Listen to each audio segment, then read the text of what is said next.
జై మాతాజీ, జై శ్రీరామ్. అన్న పొద్దుగల గుడికి వెళ్ళినన్న సదానందల అంబమాత గుడి. నిజంగా తల్లిని చూసారుగా నేను ఎంత శాంతిగా అయినంటే అంత శాంతిగా అయినన్న. మీరు కూడా తప్పక పోవాలి ఆ గుడికి. ఆ తల్లి దర్శనం మీకు కూడా కావాలని మనస్ఫూర్తిగా కోరుకుంటున్నా. తప్పకుండా పోండన్న. జై మాతాజీ, జై శ్రీరామ్.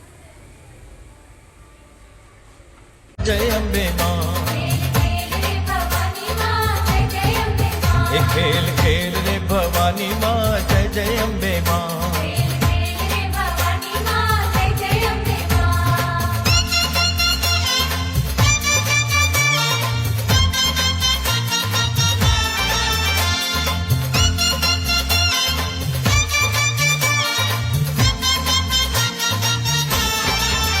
माने सुधारी मत